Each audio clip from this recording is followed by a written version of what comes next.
मैं आज आप लोगों के सामने लेकर आया हूं मस्ट इंपॉर्टेंट क्वेश्चन। और आप लोगों ने दोस्तों हमारा लेक्चर 1, 2, 3 ऑलरेडी दोस्तों आप लोगों ने देख चुके होंगे।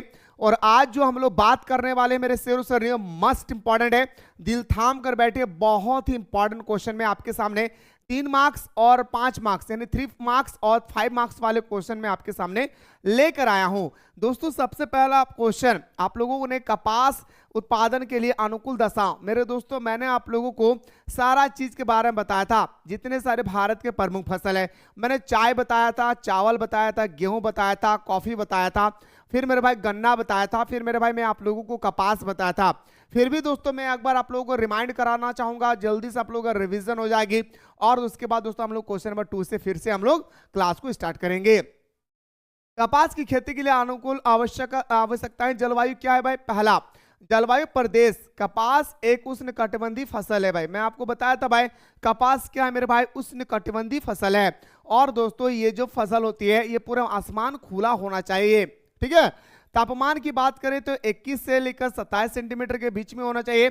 कभी कभी दोस्तों कहीं 20 से लेकर 28 होता है, 20 से लेकर 30 होती है, उससे नहीं देखना भाई। आप मेरे भाई बस इतना याद रखिएगा 20 से लेकर 27 डिग्री और 20 से लेकर 30 डिग्री के बीच में होती है, याद रखिएगा। वर्षा की बात करें मेरे भाई तो 50 सेंटीमीटर की वर्षा नियमित होनी चाहिए। ये हमारा धरती है भाई, ये हमारे धरती के अंदर में दोस्तों, ये हमारे धरती से स्केल पे मापिएगा तो मेरे भाई 50 सेंटीमीटर, जी हाँ स्केल पे मापिएगा तो 50 सेंटीमीटर दोस्तों जब आप जमीन के अंदर में जाओगे तो उतना मात्रा में हमें जल की आवश्यकता होती है, ठीक है, कपास की खेती करने के लिए। और अगर हम मृदा की बात करें तो कपास की खेती के लिए काली मिट्टी की आवश्यकता होती है, जिस काली मिट्टी का नाम दोस्तों हम लोग का रंगून मिट्टी के नाम से भी हम लोग जानते हैं। काली मिट्टी को दोस्तों हम लोग एक और नाम से जानते हैं, क्या? रंगून मिट्टी के नाम से जानते हैं। तो मृदा काली एवं जलोढ़ मिट्टी होता है। पांचवा पॉइंट की बात करें, कपास की फसल को विकसित होने के लिए लंबे समय तक गर्म एवं नम जलवायु की आवश्यकता होती है। ये कोई धान नहीं है, ये कोई गेहूं नहीं है कि हमारा 3 महीना के अंदर में ही हो जाएगी। मेरे दोस्तों कपास की खेती करने के लिए कम से कम 6 महीना का नियमित समय चाहिए। और ये जब फसल हो तो पूरी तरह से आसमान खुला होना चाहिए, नहीं तो मेरे दोस्तों याद रखेगा एक बूंद भी दोस्तों अगर हमारा शीत जिसे हम लोग ओस बोलते भाई, अगर एक बूंद भी दोस्तों अगर कपास के अंदर में गए तो कपास मुड़ी की तरह मुड़ी क्यों में आ जाएगा भाई, समझ गए ना भाई, है ना भाई। जैसे पावरोटी को हम लोग जब जल में डालते हैं, पावरोटी को जब चाय में डालते हैं कैसे में आ जाता है भाई, उसी तरह से वो हो जाएगा।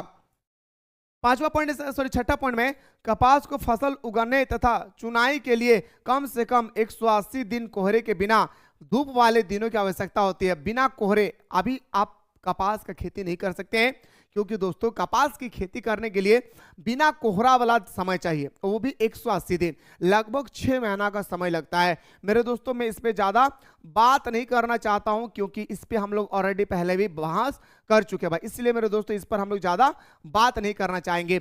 आज की क्लास दोस्तों आपका यहाँ से स्टार्ट हो रही है और यहाँ से दोस्तों आपका 5 मार्क्स 3 मार्क्स तीनों प्रकार के क्वेश्चन आप लोगों को देखने को मिलेंगे, दिल थाम कर बैठिएगा। भारत में जल संसाधन की कमी के लिए किन्हीं 3 उत्तरदायी कारकों की व्याख्या करें। मेरे दोस्तों भारत में आज हमारे जल की कमी है भाई, यस या नो। जहाँ पे हमें दोस्तों खेती करती है, जहाँ पे किसान भाई खेती करते हैं वहाँ तक दोस्तों सही तरीके से जल नहीं पहुँच पाते हैं मेरे दोस्तों, जिस कारण से हमारे किसान भाई सही तरीके से फसल को उत्पादन नहीं कर पाते हैं। तो आपसे क्वेश्चन यहाँ पे एग्जामिनर यही पूछा गया है कि भारत में जल संसाधन की कमी के लिए किन्हीं 3 उत्तरदायी कारकों के बारे में चर्चा करें। तो मेरे दोस्तों जल संसाधन की कमी के 3 कारण हमारा निम्नलिखित है। 3 पूछा गया है मेरे दोस्तों, मैं 4-5 क्वेश्चन लेकर आया हूं, 4-5 पॉइंट लेकर आया हूं, इसलिए मेरे भाई कि कहीं अगर 1 पॉइंट 2 पॉइंट आप भूल भी जाएंगे तो आप आसानी से 3 पॉइंट को लिख सकेंगे। देखिए मेरे दोस्तों पहला पॉइंट, तेजी से बढ़ती जनसंख्या, तेजी से बढ़ती जनसंख्या, बढ़ती आवासी के बाद आबादी, याद रखिए दोस्तों आबादी के कारण प्रति व्यक्ति उपलब्ध जल कम होता जा रहा है। मेरे दोस्तों पहला पॉइंट में कहा गया कि तेजी से बढ़ती हुई जनसंख्या का कारण, क्या मेरे भाई पहली पॉइंट क्या कहा गया? तेजी से बढ़ती हुई जनसंख्या आबादी के कारण प्रति व्यक्ति उपलब्ध जल कमी हो रही है भाई। एग्जाम्पल देता हूं भाई, मस्त तरीके से आप समझ जाएंगे, फिर आप अपनी तरफ से लिख सकते हैं। मेरे दोस्तों आज हमारे घर में 5 व्यक्ति है, हम लोग नहाने के लिए दोस्तों अगर एक व्यक्ति अगर 10 लीटर जल का खपत करते हैं तो 5 व्यक्ति 50 लीटर जल का खपत करेंगे। मेरे दोस्तों मान के चलिए मेरा भी शादी हो गया और शादी होने के बाद मैंने भी दोस्तों 5 को बच्चा पैदा किया, तो 5 को बच्चा को भी दोस्तों नहाने के लिए पानी चाहिए। जब हम पानी देंगे दोस्तों तो हमारे घर में पानी की मात्रा क्या होगी, कमी होगी या नहीं? मुस्कुरा कर बोलिए। आप बोलेंगे सर बिल्कुल हाँ कमी होगी। तो वही चीज पहला पॉइंट में कहा गया कि तेजी से बढ़ती हुई जनसंख्या, तेजी से बढ़ती हुई आबादी, प्रति व्यक्ति जल उपलब्धता में क्या आ रही भाई, कमी आ रही है। यस या नो? तो दोस्तों आप लोगों को समझ में आ गया होगा। दूसरा पॉइंट प्रदूषण, तेजी से बढ़ते शहरीकरण और औद्योगिकरण से जल निकाय प्रदूषित हो रही है। मेरे दोस्तों आज हमारा तेजी से दोस्तों हमारा प्रदूषण हो रही है, हमारा जल। यस या नो? क्यों प्रदूषण हो रही है मेरे दोस्तों? क्योंकि कल कारखाने बहुत भारी मात्रा में खुल रही है। कल कारखाना का मतलब होता है फैक्ट्री, फैक्ट्री भारी मात्रा में खुल रही है। जो फैक्ट्री की संख्या ज्यादा होने से मेरे दोस्तों फैक्ट्री का जो मल मूत्र होती है या दोस्तों जो रासायनिक पदार्थ होती है वो सीधे जाकर नदी में मिल जाते हैं, जिस कारण से नदी का पानी प्रदूषित हो जाती है और वो प्रदूषित होने के बाद वो पानी उपयोग लायक नहीं हो पाते हैं, जिस कारण से दोस्तों हमारे जल की कमी आ जाती है। तीसरा पॉइंट सर जलवायु परिवर्तन। मेरे दोस्तों आप लोग देखे होंगे एक समय था मेरे भाई जब हमारा मानसून का समय आता था तो पूरा जबरदस्त तरीके से बारिश होती थी। क्या मेरे भाई? पूरा जबरदस्त तरीके से बारिश होती थी। लेकिन दोस्तों अब हमारा पृथ्वी इतना ताप बन चुकी है, हमारा जो धरती है इतना ताप में वृद्धि हो चुकी है मेरे भाई। Chlorofluorocarbon, carbon monoxide, carbon dioxide, CH4 methane gas के कारण कि मेरे दोस्तों हमारा धरती हीट होने के कारण हमें सही समय पे बारिश नहीं हो पा रही हमारे धरती पे। वही कह रहा है कि जलवायु परिवर्तन से बारिश का पैटर्न अनियमित हो गया है। जिस समय बारिश होना चाहिए उस समय बारिश नहीं हो पा रही है, जिसके कारण जल नदियों और जल मृत्यु का पुनर्भरण प्रभावित हो रही है, जिसके कारण दोस्तों नदी पूरी तरह से भर नहीं पा रहे, कुएं तालाब नहीं भर पा रहे, जिसके कारण दोस्तों हमारे जल की कमी आ रही है। चौथा पॉइंट की बात करें रासायनिक और अपशिष्ट को नदियों में छोड़ना। आज दोस्तों हम लोग क्या करते हैं कि रासायनिक जो केमिकल होता है, रासायनिक पदार्थ जो होती है या दोस्तों हमारा जो अवशिष्ट पदार्थ होता है, जो कूड़ा कचरा घर में होता है, उसको हम लोग क्या करते हैं भाई सीधे जाके के नदी में डाल देते हैं, जिसके कारण नदी के पानी पूरी तरह से दोस्तों प्रदूषित हो जाती है और वो पानी दोस्तों हमारा उपयोगी लायक नहीं हो पाते हैं। यहाँ पे दोस्तों वही चीज कहा गया है कि रसायनों और अवशिष्टों को नदी और नालों और तालाबों में छोड़ दिया जाता है। इतना आपको याद रखना है, जिस कारण से हमारा जल प्रदूषित हो जाती है। आपसे अगर दोस्तों मैं खुद ये क्वेश्चन करूं ना कि आप ही बताइए कि जल प्रदूषण का क्या कारण है, आप खुद बता देंगे सर जल प्रदूषण का क्या कारण है? यस या नो भाई? आप खुद बता देंगे मेरे भाई क्या जल प्रदूषण का क्या कारण है? आप तो बहुत कुछ बता सकते हैं मेरे भाई कि जल प्रदूषण का कारण हमारा कल कारखानों से निकलने वाले रासायनिक पदार्थ जो सीधे नदी में जाकर मिलते हैं, जिस कारण से नदी का पानी पूरी तरह से प्रदूषित हो जाती है। साथ ही साथ आप ये भी लिख सकते हैं कि सर शहरीकरण से जो हमारे शहर के इलाके के लोग होते हैं, शहरीकरण के कारण घर से निकलने वाले नहाने का पानी, गंदा पानी, बाथरूम का पानी, टॉयलेट का पानी, निकलने वाले जो पानी है नली के माध्यम से सीधे जाकर के समुद्र में मिल जाते हैं, जिसके कारण समुद्र के पानी पूरी तरह से प्रदूषित हो जाती है और वो पानी हमारा उपयोगी लायक नहीं हो पाते। आप बहुत कुछ लिख सकते हैं दोस्तों, जरूरी नहीं है कि सिर्फ आप यही पॉइंट लिख सकते हैं। अब आइए सर हमारा क्वेश्चन नंबर 3 पे बात करते हैं। मेरे दोस्तों क्वेश्चन नंबर 3 कहता है भारत में लौह तथा इस्पात उद्योग के स्थानीयकरण पर एक टिप्पणी लिखे। भारत में दोस्तों हमारा जो लोहा का कारखाना है और स्टील का जो कारखाना है, इसके बारे में स्थानीयकरण पर क्या करना है भाई, एक टिप्पणी लिखना है भाई। लोहा और स्टील याद रखिए दोस्तों, सॉरी हाँ लोहा और इस्पात, यानी सर हमारा लोहा और स्टील के बारे में आपको लिखना है। तो देखिए भारत में लोहा इस्पात उद्योग के स्थानीयकरण के प्रमुख कारण है। पहला कारण की बात करें तो लौह अयस्क एवं कोयला जैसे कच्चे माल निकट स्थिति होना। मेरे दोस्तों आज हमारा लौह अयस्क एवं कोयला की अगर हम बात करें, ये पूरी तरह से हमारा कच्चा माल है। यस या नो भाई? क्योंकि दोस्तों कोयला से हम बिजली पैदा करते हैं, कोयला से दोस्तों विभिन्न प्रकार की ऊर्जा पैदा किया जाता है, तो वो हमारे क्या हो गया भाई, कच्चा माल हो गया। इसी तरह से दोस्तों हमारा लोहा भी एक प्रकार का क्या है भाई, कच्चा माल है, क्योंकि लोहा से दोस्तों बहुत सारे औजार बनाए जाते हैं, है ना। तो वहां पे यही चीज कह रहा है कि लौह अयस्क एवं कोयला जैसे कच्चे माल निकट स्थिति होना। इसके बाद सर पॉइंट नंबर 2 में कहा गया अन्य उपयोगी खनिज पदार्थ जैसे मैग्नीज हो गया, आभरक हो गई, डोलामाइट हो गया, चूना पत्थर हो गया का मिलना। अन्य उपयोगी खनिज पदार्थ सस्ती एवं सुलभ जल विद्युत शक्ति का मिलना। अब क्या हो गया मेरे भाई कि सस्ती एवं जल इस क्वेश्चन को दोस्तों थोड़ा सा आप लोग रहने दीजिए, मैं इसको दोस्तों आके आपको बता रहा हूं। पहले आप लोग इसको देखिए तो समझ में आ गया मेरे भाई, क्योंकि दोस्तों ये क्वेश्चन और ये क्वेश्चन दोस्तों बहुत इंपॉर्टेंट है, इसे दोस्तों देखना बहुत जरूरी है। फिर मैं इसको पे इस टॉपिक पे मैं बहस करूंगा। आइए सर, मैं दोस्तों सबसे पहले मैं बताना चाहूंगा कि गैर परंपरागत ऊर्जा क्या है। मैं उस टॉपिक पे आ रहा हूं भाई बहुत जल्दी, ठीक है। सुनिएगा, पहला पॉइंट है सर, क्या गैर परंपरागत ऊर्जा स्रोत का वर्णन करें। जो गैर परंपरागत स्रोत ऊर्जा है, जो दोस्तों गैर परंपरागत स्रोत ऊर्जा उस ऊर्जा को कहा जाता है जो कभी भी समाप्त नहीं होती है, जिसे एक बार प्रयोग करने के बाद हम बार बार इसे प्रयोग में ला सकते हैं। इसी को हम लोग बोलते हैं गैर परंपरागत ऊर्जा। जैसे हमारा सौर ऊर्जा, पवन ऊर्जा, भूतापीय ऊर्जा, बायोगैस, ये सब क्या है मेरे भाई, तो बताएंगे सर हमारा पूरी तरह से गैर परंपरागत है। जरूरी नहीं है मेरे भाई कि गैर परंपरागत पूछा जाएगा, पूछा जा सकता है मेरे भाई कि परंपरागत ऊर्जा के स्रोतों के बारे में वर्णन करें। तो परंपरागत ऊर्जा क्या होगा मेरे भाई, तो परंपरागत ऊर्जा ठीक इसका ऑपोजिट ऐसी ऊर्जा जो दोस्तों एक बार इस्तेमाल करने के बाद उसे हम दोबारा इस्तेमाल नहीं कर सकते हैं, उससे हम लोग क्या बोलते हैं, परंपरागत ऊर्जा। जैसे दोस्तों कोयला, ये हमारा क्या है, ये हमारा क्या हो गया,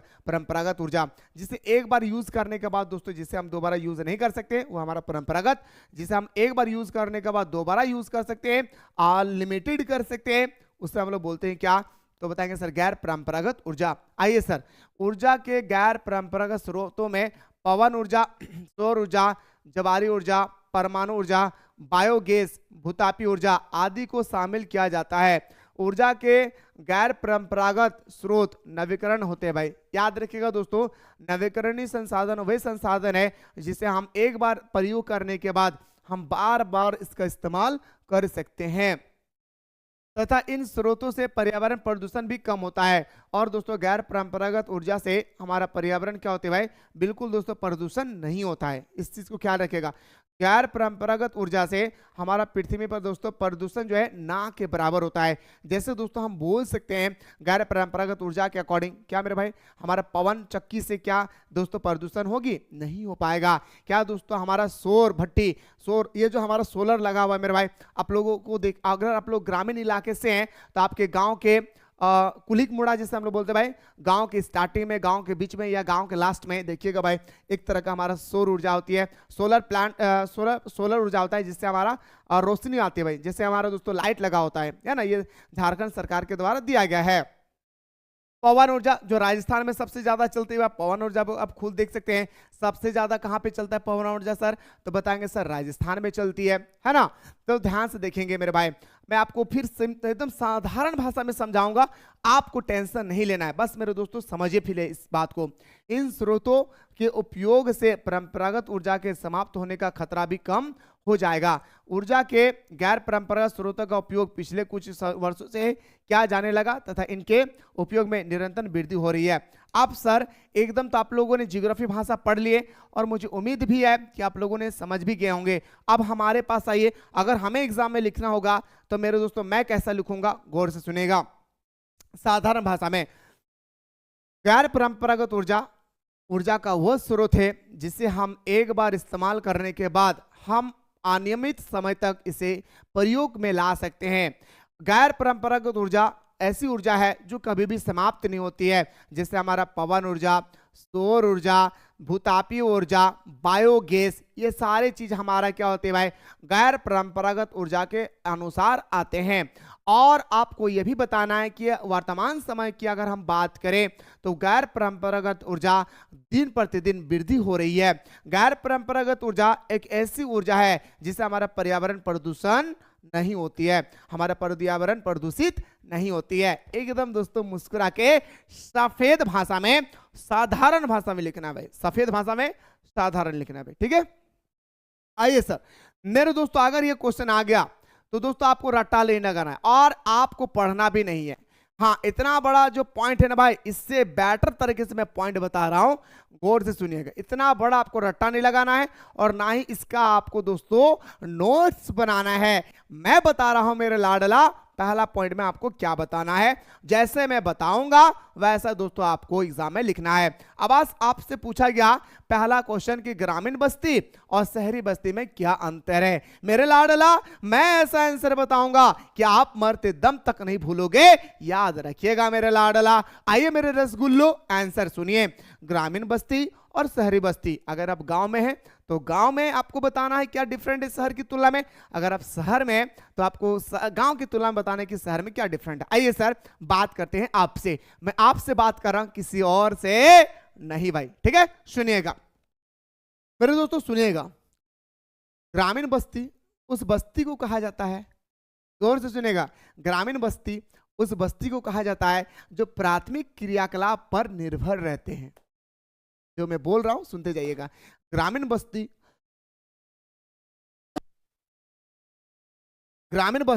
उस बस्ती को कहा जाता है जो पूरी तरह से प्राथमिक क्रियाकलाप पर निर्भर रहते हैं, जैसे खनन करना, लकड़ी काटना, पशुपालन, पशुचरण और मुर्गी पालन, कृषि करना, ये सब हमारा ग्रामीण इलाके के लोग करते हैं।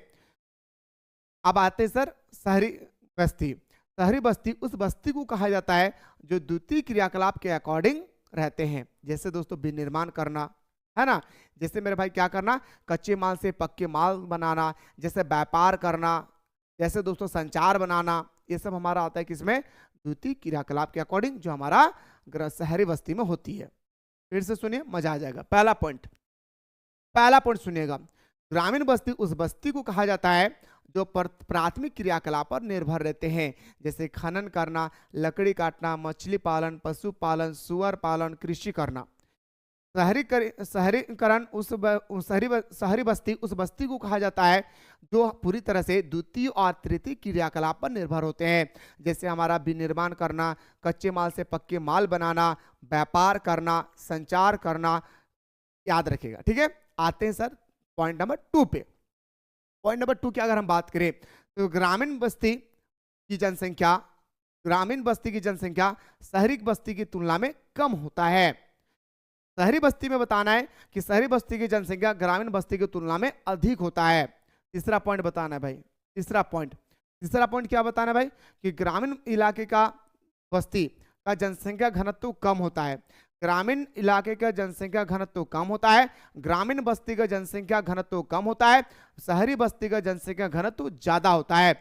चौथा पॉइंट बताना है, ग्रामीण बस्ती के लोग ज्यादातर अनएडुकेटेड, अशिक्षित होते हैं, जबकि शहरी बस्तियों के लोग अधिकतर शिक्षित होते हैं। वही 5वां पॉइंट में बताना है, गांव में सुख सुविधाएं की मात्रा भरपूर नहीं हो पाती है। सुनिए मेरे भाई, पॉइंट नंबर 5, ग्रामीण बस्ती की बात करें तो ग्रामीण बस्ती में सुख सुविधा का परिपूर्ण नहीं हो पाती है, जैसे सही तरीके से अस्पताल ना होना, स्कूल ना होना, कोई प्रतियोगिता ना होना। वही अगर हम शहरीकरण की बात करें तो शहरीकरण में दोस्तों आर्थिक सुख सुविधा परिपूर्ण होती है, जैसे सामने अस्पताल होना, स्कूल होना, कॉलेज होना, और इसके बाद मेरे दोस्तों स्वास्थ्य सेवा में मजबूती होना, व्यापार होना। आप दोस्तों बहुत कुछ लिख सकते हैं। गांव के लोगों का रहन सहन शहरों की तुलना में एकदम साधारण है, और जबकि दोस्तों आप लिख सकते हैं कि शहरीकरण की लोगों का रहन सहन गांव की तुलना में उच्च स्तर का होता है। आप बहुत कुछ डिफरेंट लिख सकते हैं मेरे भाई। बस मेरा कहने का मकसद है कि ये सब मत देखिए, बस मेरा कहने का मकसद है कि ये सब आपको नहीं देखना है भाई। बस मैं जैसे बताया हूं मेरे लाडला वैसा ही आपको लिखना है। आप कितना सुंदर और लिख सकते हैं कि गांव के लोगों का, ग्रामीण बस्ती के लोगों का घर झोपड़ी या कोई ईंटों से बना होता है, जबकि शहरीकरण की बस्ती के लोगों का घर पक्का महल का बना होता है। अब बहुत कुछ लिख सकते हैं मेरे भाई, इस पर हम ज्यादा बात नहीं करेंगे। आइए सर अब बात करेंगे सर क्वेश्चन नंबर 6 पे।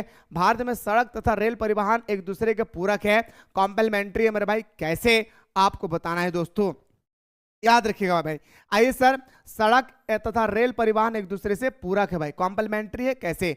सड़क परिवहन घर तक रेलवे स्टेशन के बीच एक जोड़ी होती है भाई। मतलब मेरे दोस्तों कहने का मकसद है, पूरक का मतलब होता है साथ साथ चलना। जैसे दोस्तों कलम और स्याही साथ साथ चलते हैं, जैसे दोस्तों कार और पेट्रोल साथ साथ चलते हैं, ठीक इसी तरह से आपसे पूछा गया कि सड़क और रेल परिवहन यानी दोस्तों सड़क और रेल एक साथ चलते हैं कैसे, यह आपको बताना है। क्योंकि दोस्तों कोई भी ट्रेन को पकड़ने के लिए हमें सड़क के माध्यम से ही हमें रेलवे स्टेशन तक पहुंचना होता है। याद रखिएगा, सड़क के माध्यम से ही दोस्तों क्या करना पड़ता है, रेलवे स्टेशन तक हमें पहुंचना होता है।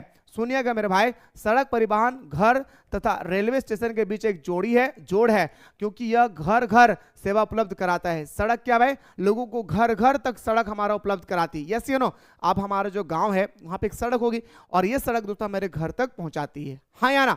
आप कहेंगे सर बिल्कुल हाँ भाई। तो सड़क परिवहन घर तथा रेलवे स्टेशन के बीच एक जोड़ है, क्योंकि यह घर घर सेवा उपलब्ध कराता है।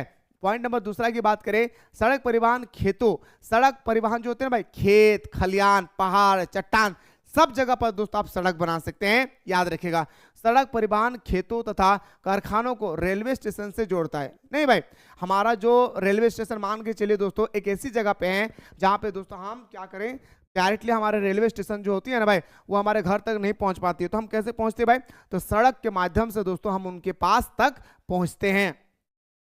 तो यहाँ पे वही चीज कह रहा है कि सड़क परिवहन खेतों तथा कारखानों को रेलवे स्टेशन से जोड़ता है। क्या करता है भाई, सड़क परिवहन खेतों तथा कारखानों को रेलवे स्टेशन से जोड़ता है। दूरवर्ती स्थानों पर से जाई जाने वाली वस्तु स्टेशन तक ट्रकों में लाई जाती है। दूरवर्ती मतलब होते हैं दोस्तों जो बहुत दूर तक जाते हैं, उसे ट्रेन के माध्यम से ही दोस्तों पहुंचाया जाता है। तो उसे ट्रेन में लाने के लिए दोस्तों सबसे पहले हम ट्रक के माध्यम से उसे स्टेशन तक पहुंचाते हैं और स्टेशन तक पहुंचाने के बाद उसे ट्रेन में लादते हैं, ट्रेन में सजाते हैं, फिर दोस्तों वो ट्रेन लेकर जाती है बहुत दूर तक। समझ गए मेरे भाई? तो दोनों क्या कर रहे हैं भाई, साथ साथ चल रहे हैं भाई, पूरक है। तीसरा, रेल परिवहन भारी वस्तुओं के परिवहन के लिए महत्वपूर्ण है भाई। रेल परिवहन क्या मेरे भाई, भारी भारी वस्तु जो दोस्तों बहुत ही भारी होती है, उस वस्तु को दोस्तों आसानी से एक स्थान से दूसरे स्थान तक पहुंचा देते हैं भाई, है ना। रेल परिवहन भारी वस्तुओं के परिवहन के लिए महत्वपूर्ण है, जबकि सड़क परिवहन ग्रामीण क्षेत्रों से शहरी बाजार तक शीघ्र नष्ट हो जाने वाले उत्पादक जैसे फल सब्जी दूध तथा डेयरी उत्पादक के परिवहन के लिए महत्वपूर्ण है।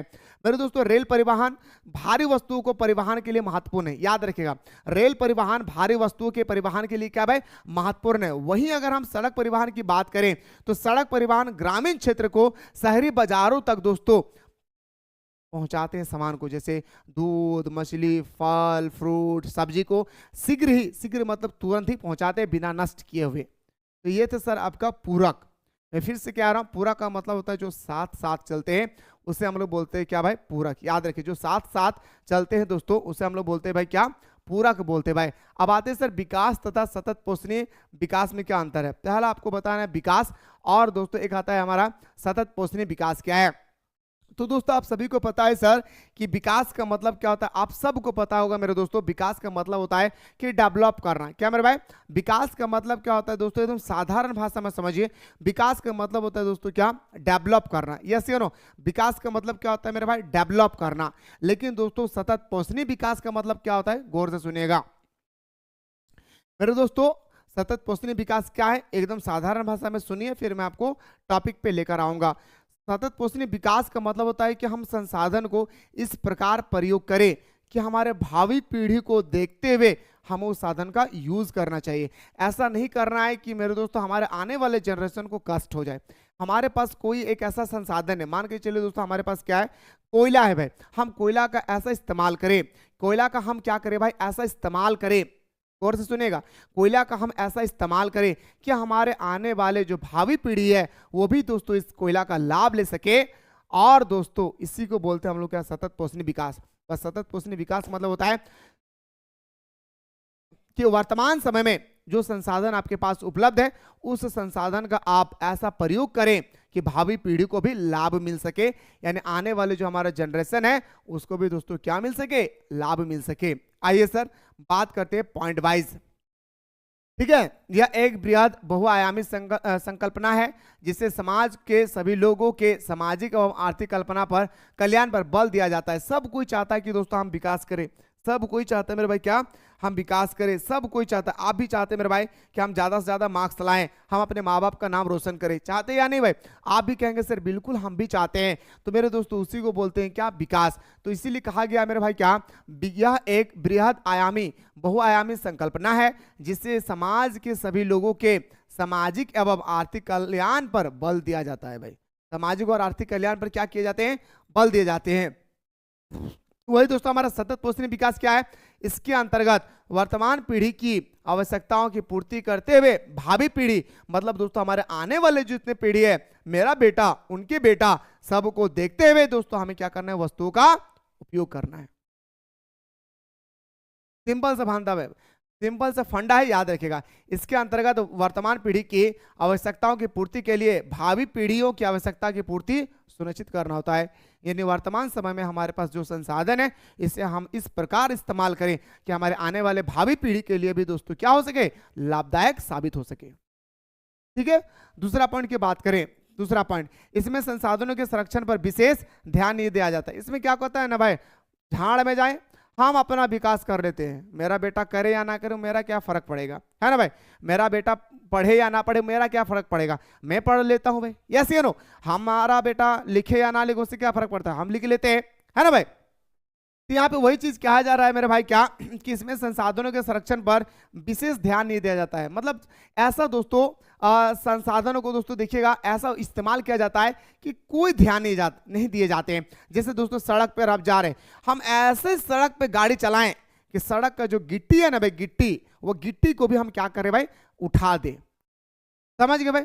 मतलब हम अपने संसाधन का ऐसा उपयोग करें, ऐसा दोस्तों इस्तेमाल करें कि खराब भी हो जाए तो हम इस पर ध्यान नहीं देंगे, बस हमारा गाड़ी चलाना है भाई। लेकिन जबकि दोस्तों सतत पोषणीय विकास कहता है कि इसमें संसाधनों की गुणवत्ता यानी क्वालिटी और सतत उपलब्धता बनाए रखने पर विशेष ध्यान दिया जाता है। लेकिन दोस्तों इसमें कहा गया इसमें संसाधन के संरक्षण पर विशेष ध्यान दिया जाता है। इसका ठीक ऑपोजिट भी आप लिख सकते हैं, जरूरी नहीं है कि आपको यही लिखना है। इसमें लिख सकते हैं मेरे भाई क्या आप, कि इसमें संसाधनों के संरक्षण पर विशेष ध्यान दिया जाता है। जब भी यहाँ पे कोई भी संसाधन का हम लोग उपयोग करेंगे तो हम लोग दोस्तों विशेष तौर पर इस पर ध्यान देंगे। ठीक है, आइए सर पॉइंट नंबर 3, यह एक परंपरागत संकल्पना है। यह संसाधन की पर्यावरण हितैषी एवं नवीन संकल्पना है। ये दोस्तों हमारे क्या है? नया संसाधनों का दोस्तों कैसे हम इस्तेमाल करें कि हमारे आने वाले जनरेशन के लिए भी दोस्तों क्या है भाई? उपयोग करें। ये हमारा दोस्तों क्या है? याद रखिए दोस्तों परंपरागत, ये हमारा गैर परंपरागत है भाई, याद रखिएगा। गैर परंपरागत है हमारा, ये हमारे क्या भाई? परंपरागत। मतलब ये समाप्त हो जाएगी, ये समाप्त नहीं होगा भाई। ठीक है, आइए सर अब बात करते हैं दोस्तों अगला पॉइंट पे। इसके अंतर्गत संसाधनों के वैज्ञानिक प्रबंध पर विशेष ध्यान नहीं दिया जाता है। मतलब साइंस के माध्यम से इसमें कैसे दोस्तों हम वस्तुओं का उत्पादन करें, इस पर कोई ध्यान नहीं दिया जाता है विकास पे। लेकिन दोस्तों अगर हम सतत पोषणीय विकास की बात करें, इसमें खास तौर पर यह ध्यान दिया जाता है कि हम कैसे वैज्ञानिक के माध्यम से हम अपने सामान को उत्पादन करें कि जो ज्यादा से ज्यादा दिन तक चले। याद रखिएगा इसमें संसाधनों के वैज्ञानिक प्रबंध पर विशेष ध्यान दिया जाता है। इसमें संसाधनों के वैज्ञानिक प्रबंध पर क्या दिया जाता है मेरे भाई?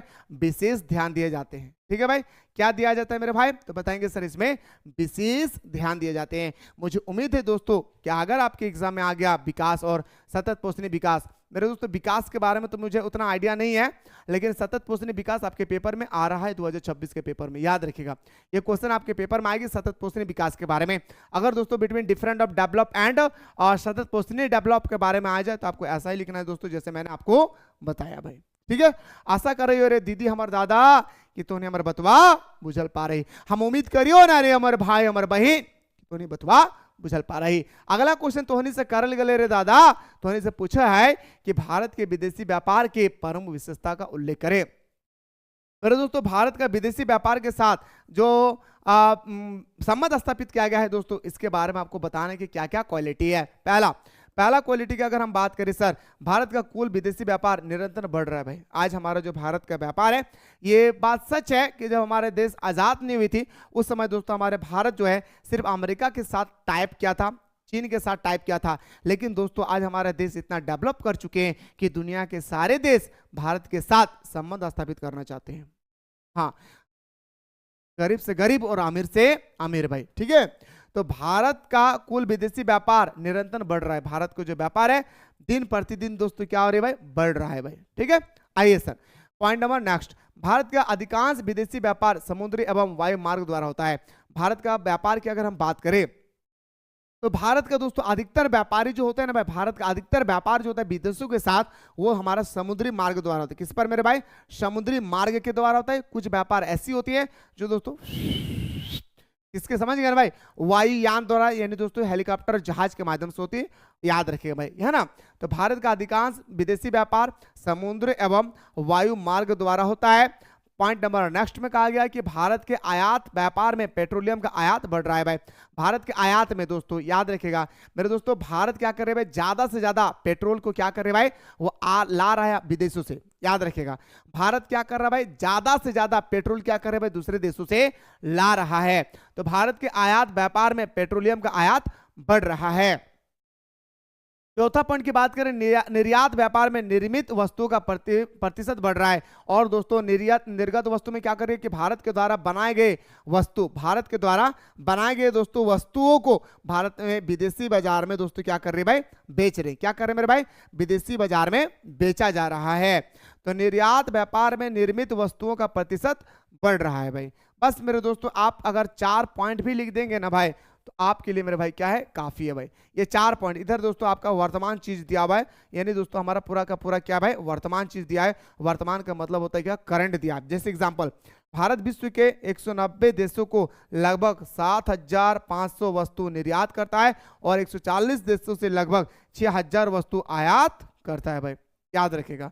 ये दोस्तों आपको पॉइंट लिखना है, 5 पॉइंट जो मैंने आप लोगों को अभी सुंदर तरीके से बताया भाई, ठीक है।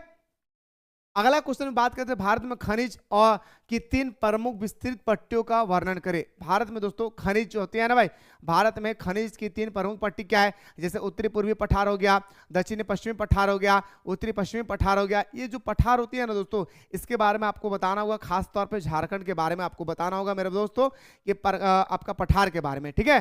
तो मेरे दोस्तों मैं उम्मीद करता हूँ कि यहाँ तक आप लोगों को शानदार तरीके से समझ में आ गया होगा। अगर आ गया है दोस्तों तो फटाफट आप लोग कॉमेंट सेक्शन में बताएं कि सर अगला क्वेश्चन बताइए, हम लोग सुनने के लिए तैयार है। सारे स्टूडेंट्स दोस्तों दबा करके कमेंट करें ताकि मुझे पता चले कि आप लोगों को समझ में आ रहा है या नहीं भाई। जल्दी से मेरे भाई फटाफट आप लोग एक बार जरूर बता दें।